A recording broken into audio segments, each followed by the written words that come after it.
Hello, welcome.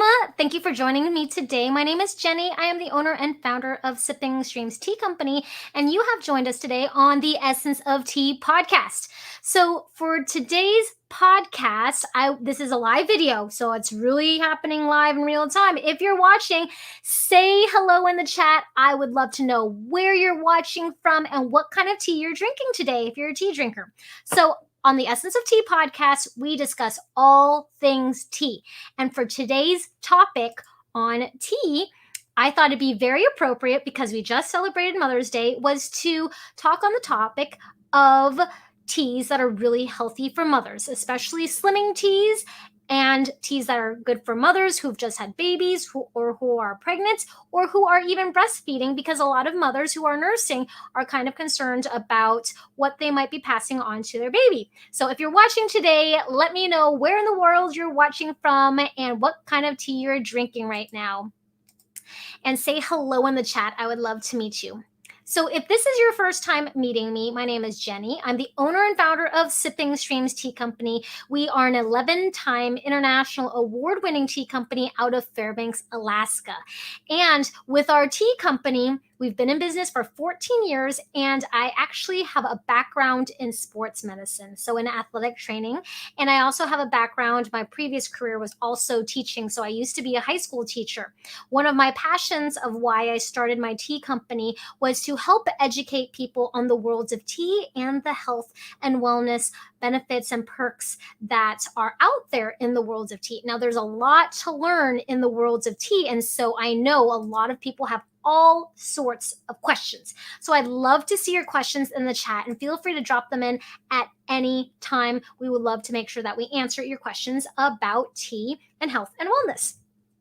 So I got interested in tea because tea was literally the cheapest thing on the menu. I've been a coffee drinker since I was about 4 years old and actually prefer black coffee. Just straight up coffee. I like to drink and taste my beans and the terroir and where they're from. And so I took that kind of knowledge and expertise into my experience with tea. And what I learned about in tea when I started to discover the benefits of tea is there is a lot of scientific proof of what the different components are that are in the plant and what they do. So when you do the research and actually learn at the components or the biology of the tea plant, it makes sense why there's so many benefits. But when you're talking about the tea plant itself, we're mostly talking about the Camellia sinensis plant, the plant that makes us green tea or matcha, and or white tea, black tea, oolong, and pu'er. And I know a lot of you are big tea drinkers out there. So when we talk about tea, we're talking about traditional plant of the Camellia sinensis. But I know a lot of you who are into teas have also consumed a lot of herbals or tisanes. And tisane is a French word that means herbal infusion. Now, right now, I am having a tisane. I'm steeping some vanilla rooibos, and it's totally caffeine-free. So for those of you who do not consume caffeine, yes, caffeine occurs naturally in the Camellia sinensis plant. It always has. And even a decaffeinated tea is not caffeine free because it only has 2% or less. It naturally occurs in the tea plant. It's a component of the tea plant, so you can't get it completely 100% caffeine free. You can only decaffeinate it, and there's different processes for that decaffeination process. So there's different ways that tea is decaffeinated, but it is never caffeine free unless it's an herbal. And even with some herbals like yerba mate, which would not be the Camellia sinensis plant, that has naturally occurring caffeine in it. Yopan, which is also grown in the United States, has caffeine in it, and so does Guayusa, which is grown in the Amazon. So those are other things that people drink like a tea, but they do have caffeine in them. But if you think about it, chocolate, that I know a lot of you like, also has caffeine in it. So is it really the caffeine that is negative for people who are moms or nursing or pregnant? I know that my mother consumed a lot of chocolate when she was pregnant with my brother. Tons. Every night it was like dark chocolate ice cream, like so much chocolate. That's what she craved. But nobody was telling her to cut on her her chocolate intake, especially if she was like really, really craved dark chocolate. So much so that when my brother was born, I'm like, Man, he looks like all the chocolate that you consumed, Mom. Like, he was so dark when he was born. So, um, but just think about what you're consuming, or is it caffeine isolated, like in energy drinks, or high amounts of caffeine, like in coffee, that don't have other components that counterbalance the effects of increased heart rate. So when we think of the Camellia sinensis plant, there are many components, many wonderful components that are in the tea plant. The tea plant also has L-theanine, which is in very green leafy plants, such as your favorite. Some of you, your favorite is matcha. And I have some sweet matcha here. But matcha does have a lot of caffeine in it, but it also has a lot of L-theanine, which is an amino acid that calms and relaxes the body. It also has ECGC, which protects healthy cells from breaking down. All very, very good things. Tea also has a component in it which helps with the elasticity of the arteries. So that is really good for cardiovascular health and for pumping and for circulation, right? And essentially, your circulatory system is a highway for nutrients to be pumped throughout your body to keep it healthy. So there are a lot of healthy components in tea besides just looking at caffeine. And when you think of tea growing regions such as India and China, the two largest densely populated countries in the world, who are also the largest tea consumers in the world, there are pregnant women there too. And I doubt they're just cutting their tea consumption. So there are a lot of things that you have to realize with good quality tea, with high quality tea. How pure is it? What kind of chemicals are used in it? Is it organic? Those are other things that you want to consider when you're a tea drinker and you're pregnant and you're looking for a slimming tea, or you just love your Earl Grey. Do you know what the components are that make up your tea bag? Now, for example, I'm brewing boiling hot water in this plastic container, right? Plastic isn't necessarily good for you. This is also medical grade BPA free Triton. So it doesn't leach any of that BPA chemical in it. However, if you don't feel comfortable with it, you can always use a stainless steel strainer with an all glass cup if you want to consume your tea in. So don't just think about the plants of whether it's classified as an herbal or tea. Think about its whole supply chain of, what kind of chemicals might have been used in it. Is it organic certified? What is the quality of the tea? Is there mostly dirt pieces in it? Have you ever opened up a regular tea bag like from the grocery store and saw the quality of tea that was in there? Tear it open. You might be completely shocked. What are you brewing your tea in? Is it types of paper tea bags that might have a lot of chemicals and glues in it? That goes into your body too. So when you're a mother and you're thinking about keeping healthy, think of the whole supply chain. And there's a lot to think about, but that's essentially what a good quality tea is one that will not have different chemicals and things that are put into the plants and soil, put into its steeping process or brewing process, how it's stored, and the particles and how clean that tea is. Tear open a regular store-bought tea bag and you might be shocked and horrified that your tea leaves are not really tea, and then you might even find some twigs and dirt in there. So it happens.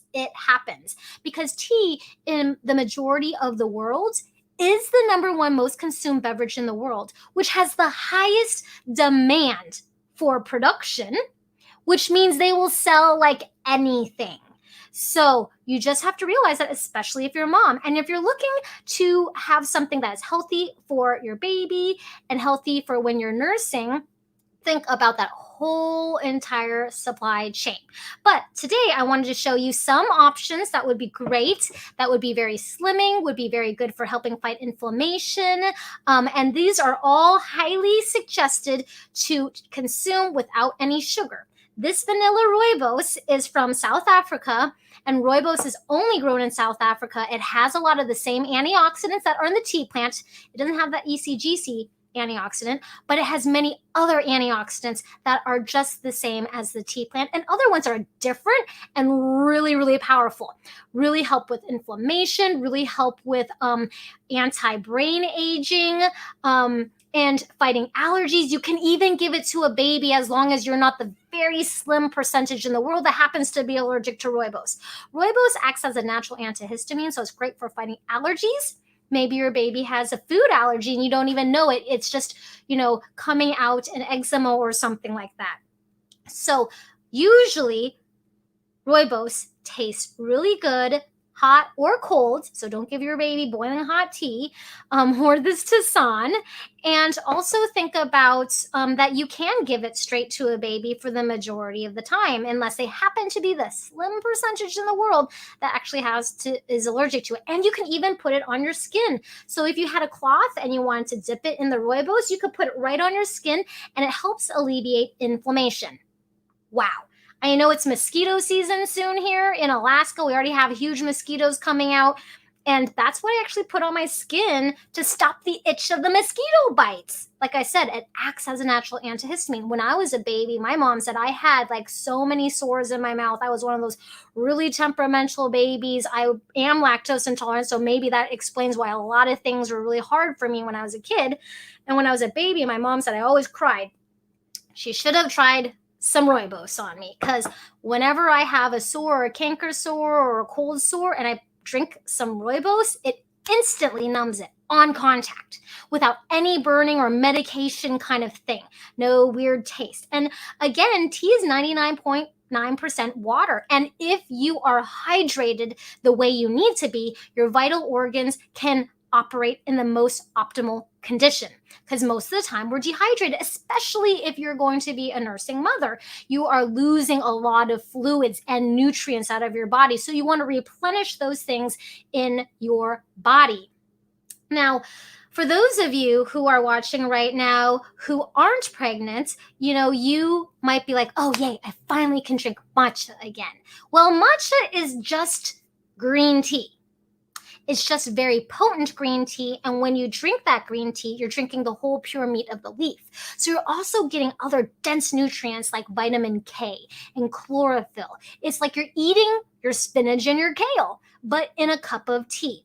And so if you really, really like matcha and you're like, oh no, I'm going to be pregnant, or I am pregnant, I can't have matcha, you can just limit the amount of matcha you have so you're not all wiry. But usually for really good quality matcha, you're very, very calm. Like I said, it has a high amount of L-theanine, which calms and relaxes your body. So you might be very gung-ho in being a nester and organizing your house and cleaning things. You might be very productive, but usually, unless you have issues with caffeine normally, you will most likely not have heart palpitations, because there's this calming counter component in the tea plant itself. And I know some of you love your Earl Greys and your black teas, and you're like, can I drink that? Well, first of all, I'm not a medical professional, so you only should listen to my advice if it's not against what your doctor says, because I don't know you. I'm not your medical professional. So always go by your doctor's advice, because they know you best. But what I'm saying, as a Chinese person in a very high tea consuming country, lots of people drink tea all the time, but just drink it in moderation if you really are craving your tea. And think about what else is in it. If you're drinking milk, oat milk, how does that react in your body? Especially, will it give you morning sickness? And then how much sugar are you putting in it? So some people love tea because they love their sweet tea, but is it really that good to be consuming high amounts of sugar too? Sugar actually is a natural diuretic in a way, and it also causes inflammation. So think about that. Can you add sugar to your rooibos and kind of counterbalance it? Maybe a little bit, but it also tastes sweet on its own. Another really great Tisane is our Midnight Sun Herbal Blend at Sipping Streams. It's got orange peels, lemon peels, hibiscus, rose hips, and rose petals. Very high in vitamin C. So it's really great for people who are pregnant, also because the vitamin C helps with cellular regeneration. So cellular regeneration is really, really important, especially if you're growing a baby. So or if you're repairing your body through postpartum. So after you've had your baby, your body needs to replenish itself and start to heal its cells. So vitamin C is one of those things you typically can't overdose on because it's water soluble. It's a vitamin that helps with cellular regeneration. So you can eat all the oranges in the world you want, all the lemons, all those citrusy fruits. But rose hips has a lot of vitamin C in it also. And that one's caffeine free, and you can even give it to your kids because it tastes very tart and tangy. It's got hibiscus in it. It tastes naturally sweet without having to add any milk or sugar to it. And you can have it iced too. So any of these you can make hot or you can make cold, and you can even cold brew them. They're herbals, they're caffeine free. You won't keep your children up at night. I'm sure you want to sleep too. So if you're not caffeine sensitive, some teas are okay, but there are many herbal options out there too. And so I've been seeing lots of questions about, oh, what about, raspberry leaf, red raspberry leaf. Well, specifically what helps your uterus is red raspberry leaf. Now, when you go to the store and you see raspberry leaf, it's not necessarily that same varietal, but most of the research has been on red raspberry leaf. So if you can find that, also consider what is the quality. Remember I told you earlier today, tear open that tea bag, see how low of quality those tiny pieces are. The same thing applies with herbals. The same concept of the quality of your ingredients. So when you're consuming different herbal remedies or different things that are supposed to help you through your pregnancy, think about the quality and the freshness. Even if they come in, like a mother's milk like type of tea bag or something like that, tear it open, and does it look bright? Does it look glossy? Does it look lustrous? Because then what's the point of consuming it if it's not going to work as effectively? So you might actually start looking at the ingredients and going to a natural herbalist and looking for high quality herbs to mix yourself for nursing, for lactation, for your uterus, things like that. So anytime you're thinking about teas, and if it's going to be detoxifying for you, if it's going to be cleansing for you, if it's going to be energizing for you because you've gained all this weight and so now you feel more sluggish because you've been like this for 9 months, think about those things. The quality of your ingredients and the potency are always a huge determining factor of how effective it will work. And it also affects the taste greatly. So if you taste something that doesn't taste that wonderful, now sugar is not the same thing, but the freshness of the quality, right? Like when we go to the farmer's market, we want fresh vegetables. We don't want the droopy ones. We don't want the gray looking ones. We don't want pale looking strawberries. We want bright, lustrous ingredients. So that's the same thing with your quality of tea and your herbals. So what are great teas that are detoxifying for a mom after she's had a baby that is also slimming? So an herbal called yerba mate that I mentioned earlier has a lot of caffeine in it, but it's also from South America and it holds over 200 nutrients and minerals in it.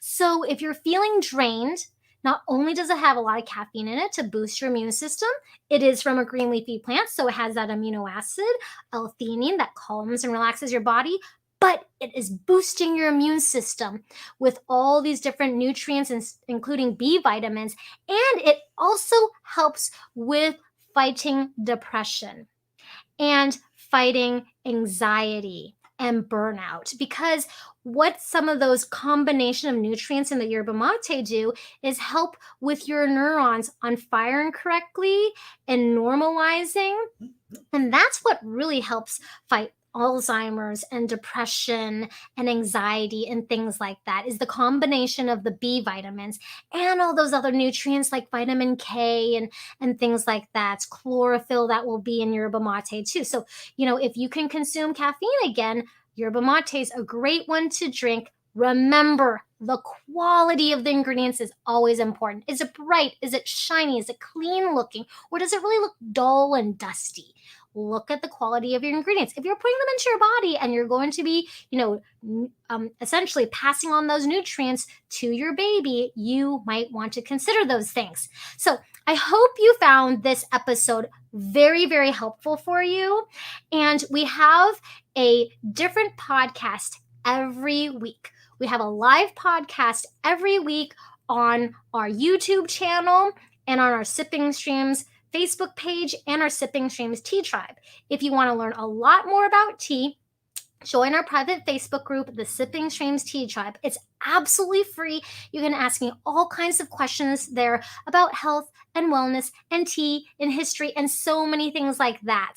And I would love for you to subscribe to our Essence of Tea podcast and our YouTube channel. We have over 200 videos on tea education on our YouTube channel. And if you subscribe to the Essence of Tea podcast, you can listen to this and many more wonderful episodes about tea and meet some of the special guest experts we bring onto this podcast too. Thank you so much, everyone. I hope you have a great rest of your day, and make sure you send out your questions and comments to me. I would love to read those and contribute more of your feedback into the quality of our podcast, The Essence of Tea. Thank you.